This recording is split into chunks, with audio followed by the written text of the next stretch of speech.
Bad day at the polls for the Tories.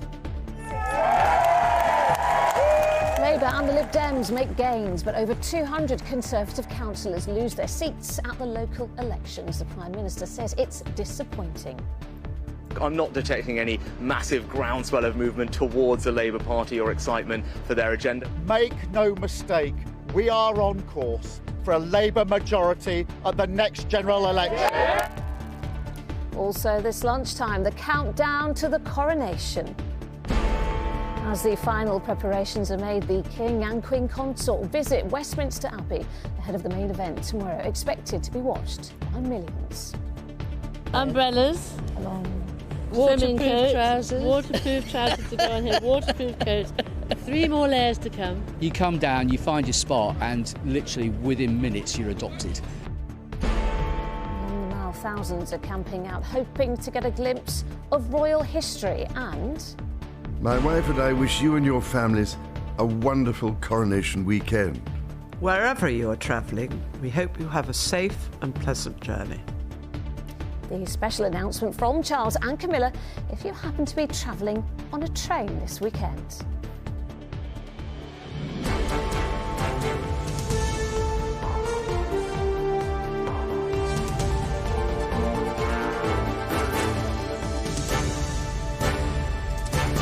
This is the ITV Lunchtime News with Lucrezia Millarini. Good afternoon. The Conservatives were braced for a bad night in the local elections, and they certainly got one. 206 Tory councillors lost their seats, and there are many more results still to declare this afternoon. In Medway, in Kent, Stoke and Plymouth, Labour turned councils red. It was a good night too for the Liberal Democrats. The Royal Borough of Windsor and Maidenhead was their key gain so far. Well, in a moment, our political editor, Robert Peston, will give us his analysis of what this could mean at a general election. But with a roundup of the losses and the wins, here's our political correspondent, Letby. I'm pleased to welcome you to Labour-controlled... A stunning victory for Labour in the battle for Medway, a council the Conservatives have dominated for a generation. You didn't just get it over the line, you blew the doors off. The first victory here since 1998. An amazing, amazing set of results.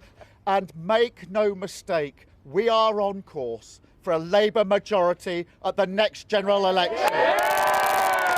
Labour and Cooperative Party candidates, 1,520. Ward by ward in Plymouth, seats were falling to Labour too. Much could still change before a general election, but one Tory minister couldn't hide his disappointment. It's terrible for us, terrible. We've lost some brilliant councillors who've worked for many years, decades, for the people of Plymouth. 8, 7... So is the clock running down for the Conservatives after 13 years in power? The Liberal Democrats, who snatched Windsor and Maidenhead, certainly think so. The people have sent a huge message. A message so loud that even someone as out of touch as Rishi Sunak can't ignore. We're fed up of waiting so long for the basics.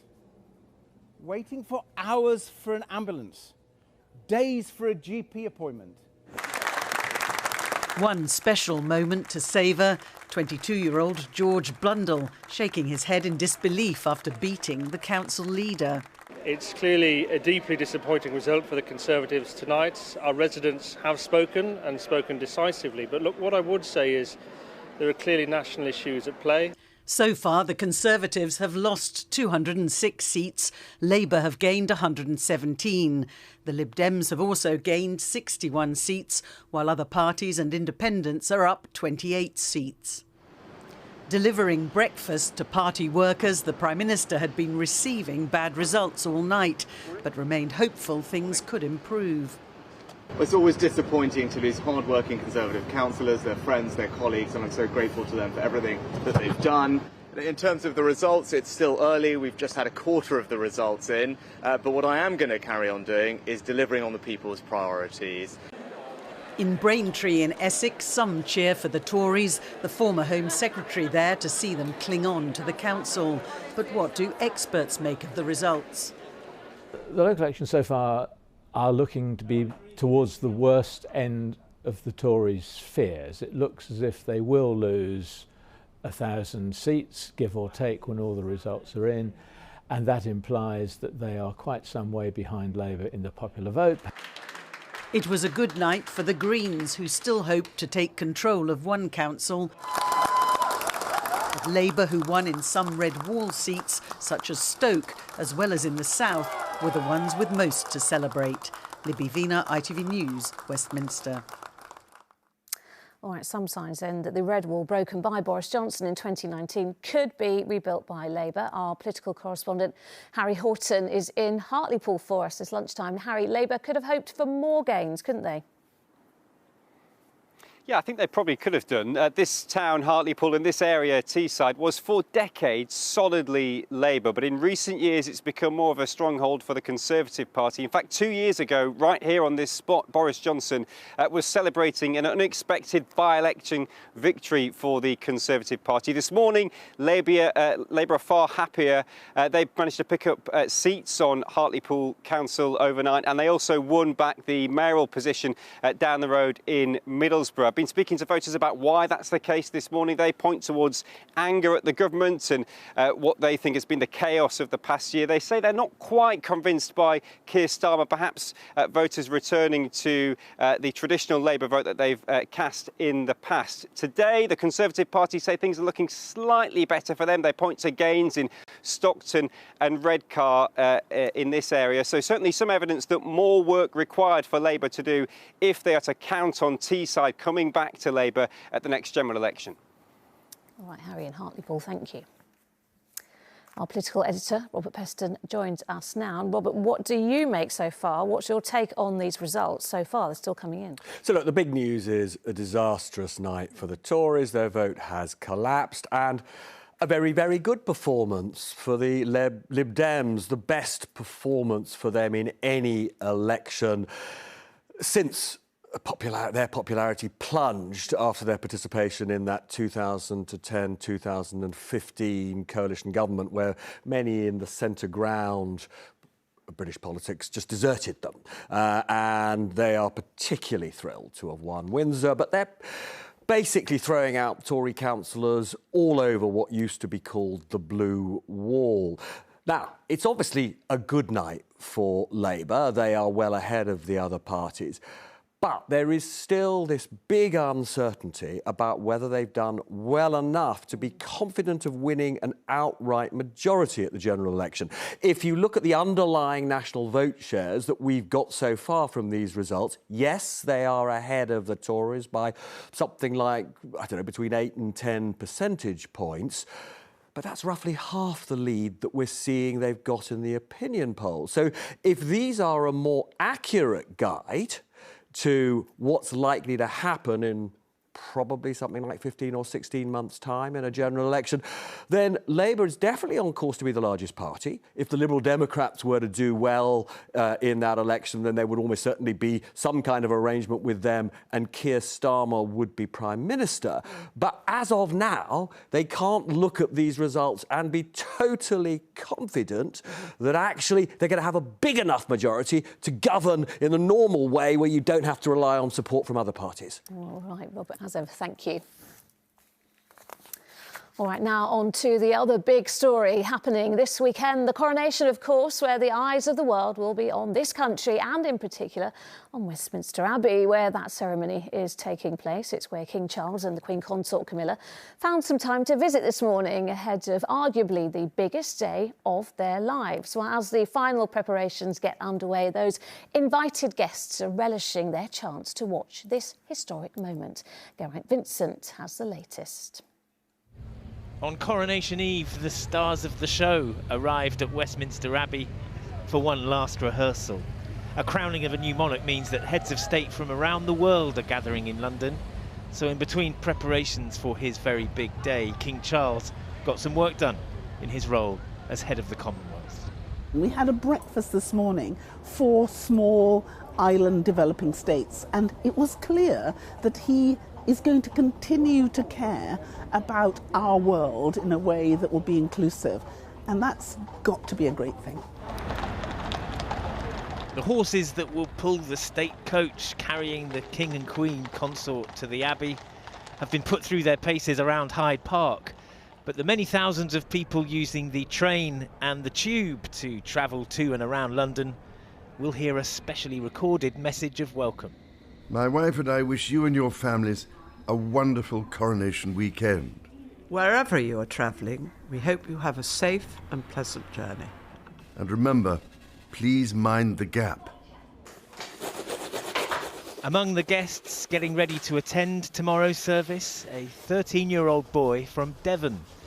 Max Woozy raised £750,000 for a local hospice by sleeping in a tent in his back garden for 3 years.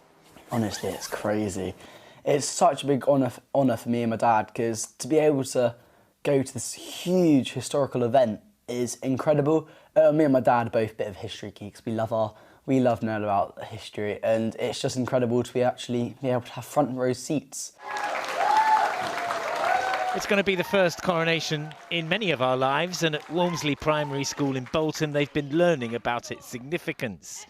Lucas and Erin had their names pulled out of a hat to play the parts of Charles and Camilla, and they were duly crowned this morning. It's really big, it's very heavy, and it's got lots of jewels on it. You look wonderful. And for everyone interested in what's going to happen at the Abbey tomorrow, there's a helpful guide on the royal family's Instagram account. This is also the first coronation of the digital age. Geraint Vincent, ITV News. Our royal editor Chris Shipp is at Westminster Abbey for us this lunchtime. And Chris, millions around the UK globally will be watching this little bit of royal history as it unfolds. And that is a lot of pressure for everything to go absolutely perfectly, isn't it?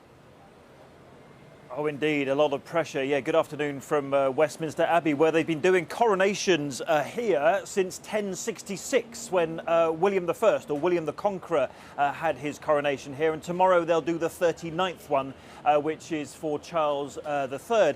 And you're right, they've got to get everything right. It's not just this country that's watching, the whole world will be watching what is happening here tomorrow. And it is why the King and the Queen Consort were back in there this morning doing some further run-throughs of tomorrow's 2-hour ceremony. But I think this is more than just about what's happening here tomorrow. This is about the start of King Charles's reign. Now, I've just walked up the whole length of the Mall from Buckingham Palace up to Admiralty Arch. There are tents on both sides of the Mall, all the way up there, despite quite a lot of rain this morning.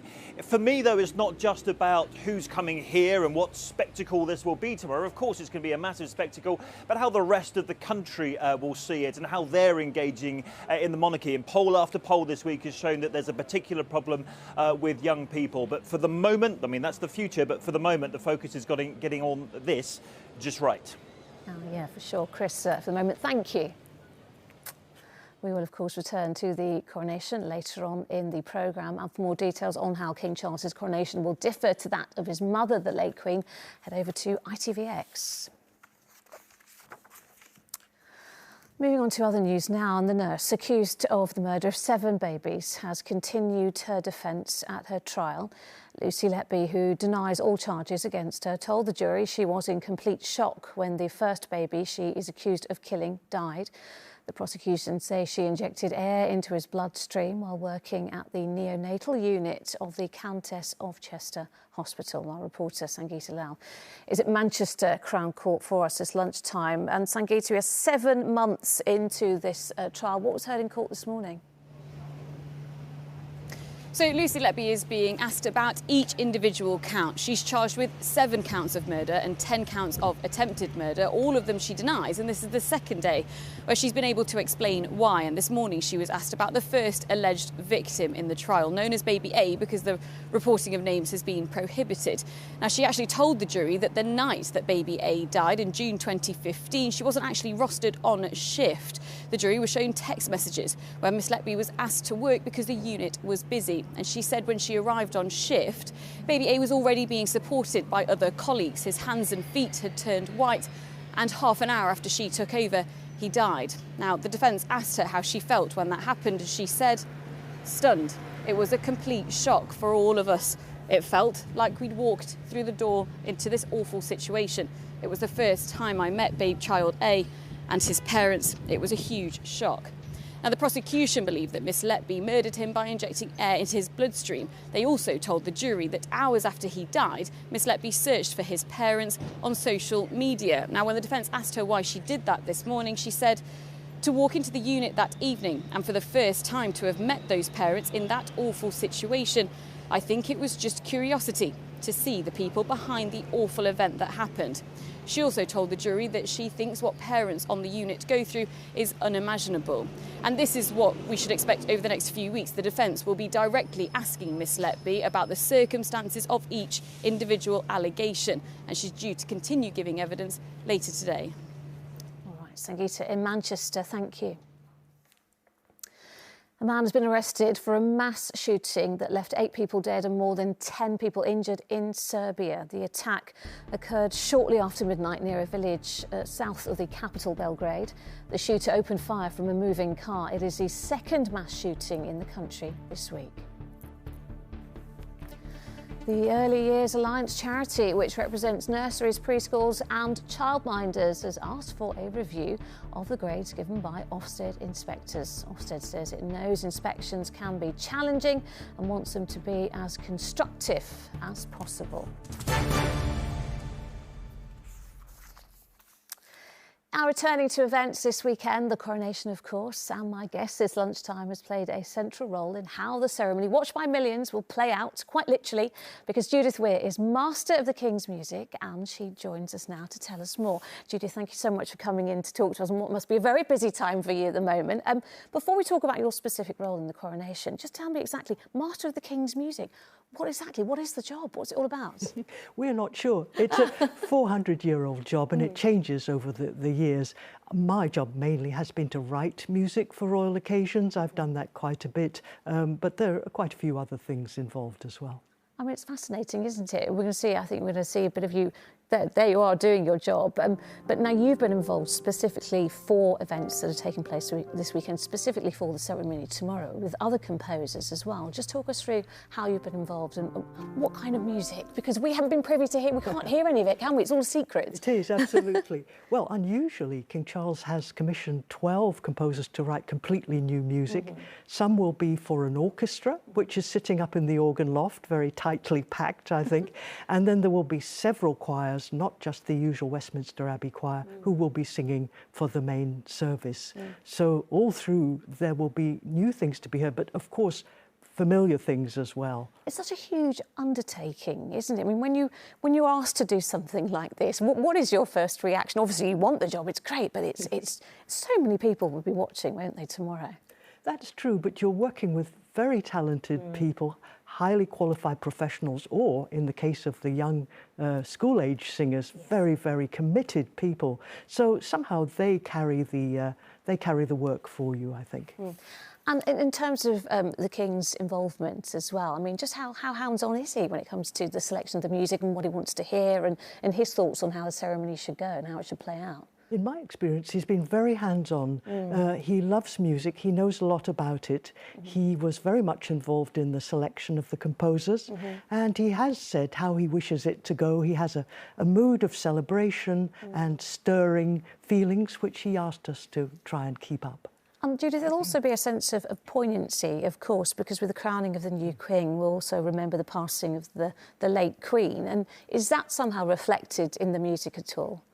I think, in fact, this will be a very different event. It was a beautiful funeral that the Queen had, but that is a different mood. This will be much more celebratory and full of joy, I think. Yes, well, listen, Judith, it's going to be quite the spectacle, isn't it?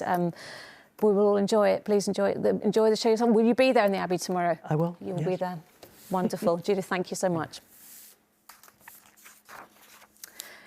Finally, this lunchtime, there's not long left to wait for the most passionate of royal watchers, hundreds of whom have once again camped out along the Mall by Buckingham Palace. They can say they were there to witness the pomp and procession for the first coronation in 70 years. Well, Andrew Misra went to get a sense of their excitement. The hardy souls who've camped out all night. to make sure they don't miss the dawn of a new reign. Damien's been coming to the Mall for royal occasions since 1981, usually on his own. Yeah, I've been coming down since Charles and Di got married. I've been to all the weddings, all the jubilees. You come down, you find your spot, and literally within minutes you're adopted, you know, and everybody looks out for each other. Crowds of like-minded people quickly become companions. We pitched up here, and then Damien said, he said, can I join you? I said, yeah, come along, come and join us. And here we are, best of friends. Absolutely. A shared royal passion is what unites national and international visitors. The energy is fantastic. I mean, there's people here from all over the world. Everyone's speaking to each other, and we've got a good thing going here. I flew from Sydney yesterday to come for the coronation. I'm from England originally. I've been in Australia for 20 years, and I just couldn't miss this. I missed the Queen's funeral last year, and just wanted to be here for this big historic event. I know you've only just got here, but the forecast isn't great. No. Are you worried? No, we don't mind. We don't mind. Umbrellas, waterproof trousers. Waterproof trousers to go on here, waterproof coats. 3 more layers to come. I will tell the Prince that you're all enjoying yourself. Thank you. This royal celebration is only just getting started. God bless you all. Andrew Mesra, ITV News on the Mall. Such dedication. And you can watch our coverage of King Charles III's coronation tomorrow. We have all the build-up from 8:30 in the morning here on ITV1, ITVX and STV. Then stay with us for the full service live from Westminster Abbey beginning at 11 a.m. Exciting days ahead. That is it from us for now. Mary is back with the evening news at 6:30, but from everyone on the Lunchtime team, bye-bye.